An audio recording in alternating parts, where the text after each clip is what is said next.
Hello everybody, this is Lodge. In today's video I thought I would talk about something a little different than usual.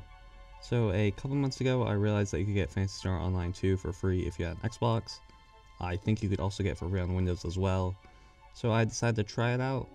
Since there was a new version or game coming out, I'm not really sure, I wanted to see what the hype was about. When you first boot up the game and see the Sega logo twice, you can watch an opening cutscene with a song in it that sounds like an anime opening. In it, you see lots of different characters fighting, some in mechs, and there are some ships that kinda remind me of the opening cutscene from Xenoblade X. Then, after going through the menus to finally start the game, you see a real opening cutscene to get new players into the story. I'll be real, it can be kinda weird, especially since I haven't played any of the actual single-player Phantasy Star games. I don't even know how connected this is to those games, but it pretty much sets up what organization you're part of and why you're on this planet. And this is where you finally get to make your character. You get a really wide selection of choices to choose from. I decided to go with a cast female, which is pretty much like an android in terms of the looks. I don't really know, or can't even remember if it even matters if they have like different stats or anything. And for my class I decided to go with the hunter since that seemed pretty cool. And I'll be real, I was playing alone, so I thought just using like an attacking class would make my time with this game a lot more fun than if I had to go with a supporting class to kind of struggle through with the AI. Though to be honest, I'm not sure what the real differences with the classes are at the start of the game. Then after you make these choices, you finally get to customize your character. Now there were a ton of choices you could choose from, which I thought was super cool. You could even change like how your voice sounded. Now after a long time deciding what it looked like, it took me a full 15 minutes to get my character looking exactly how I wanted her to.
And this is what I ended up with, and I named her Sophia. If you can't tell, I really like blue and tried to go with my Halo colors being blue, yellow, and black. Oh, and she had a mask for the pandemic. I just thought it looked cool. But I'm happy with my character, which is surprising for me since I always had a problem with finalizing them. Like in games like Skyrim or Mass Effect, I don't know, I just always had a problem. But with this game, I really liked how it turned out.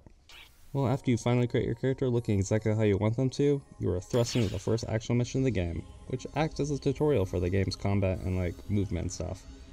It is also an introduction to this character, Afin. I did not like this character so much that previous to me writing the script, I had completely forgotten his name and had to rewatch my gameplay footage to figure it out. And in literally 1 second of hearing him again, I remember exactly why I do not like him. No need to search the room. It's you I'm talking to. Mate is you, mate. He just says mate all the time and is scared for some reason. I don't know, maybe the game makes him better in the long run, or just completely drops him completely, but I did not like him whatsoever in this first mission. It's just, I don't know, that's like the first character you're properly introduced to. It's not a good start. Well, anyways, Ethan and I jump through a portal and appear on this forest planet, or maybe just a forest on a planet, I don't know. Then the game has Hilda, who just seems to be a voice to help guide new players in the game, teach us the basics of the game, like moving and combat. And this is where I just start hitting buttons to get the basics down before she even starts telling me what to do. I swing this huge sword around a whole lot before she asks me to attack. Now this first weapon I had, I didn't like the combat too much. I thought it was a bit too slow for attacking. Though after switching to my weapon after a while, I started to really like the combat in this game. It's really smooth and fun to do Photon Arts and perfect attacks. After going through the basic tutorial, we get a practical training to test out all the new moves we got for what the actual game would have us do. After cutting a lot of these basic enemies down, I learned how to heal. Healing this game was kinda weird, though I'm sure I would understand it more if I actually played the game more and was actually close to dying. Then we fight these huge monsters, and Athen wants me to take the lead because of course he does. Also, I really like how the sound effect that happens before this. Emergency! Code! Due! I don't know, that sound just really resonates with me. I had a bit of trouble with the enemy since I was still using my big blade, though after cutting through it a lot, we got it down, and... Completed! And with that, we are finally done with this tutorial. Except...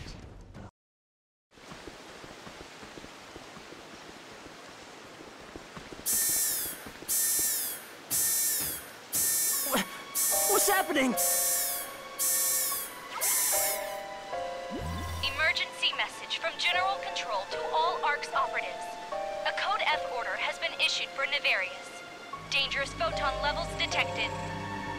I repeat, a Code F order has been issued for Nefarious. Spatial corruption has been detected. Hey, you seen this, mate?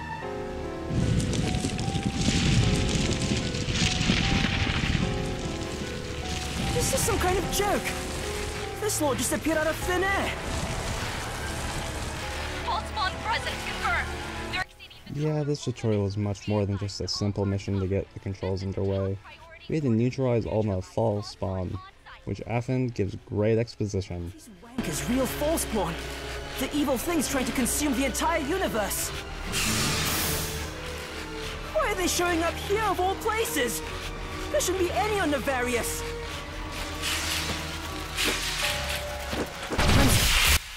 Then we meet this new guy called Zeno, who is the complete opposite of Athen, meaning I like him at least a little bit. After a little chat with this guy, staring me down kinda weirdly, he says he feels like he's seen me somewhere before, which is kinda creepy and probably foreshadows the story a whole lot. Then I finally figured out how to switch weapons and I got this one-handed blade that I really liked. Though I also used these two hookshot looking things for a second, but I really like this weapon a lot.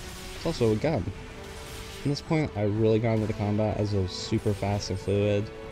And after fighting more and more of these false spawn, which by the way just seems like a really weird name for these enemies, we finally make it to the collection point where a huge false spawn comes dropping in for another.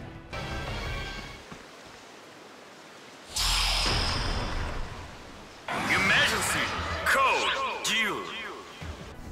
Instead of having just to outright defeat this enemy, we can just wait out the timer while trying to attack its legs. Then Zeno will shoot it or something. I don't really remember. Well, attacking the legs will break the armor off and make the huge beast fall to get a lot of damage, which kind of reminds me a whole lot of Monster Hunter. Then we get an achievement, and then a cutscene will play where Zeno sends out his Vivisaur, or something, I don't know, and kills it. Oh wait, that's a Photon Blast. That's a really weird name for that.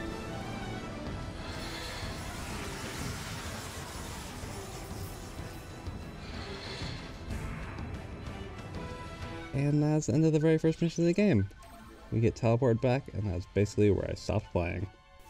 After playing through this first tutorial mission, I really feel like I enjoyed this game a lot more than I thought I would.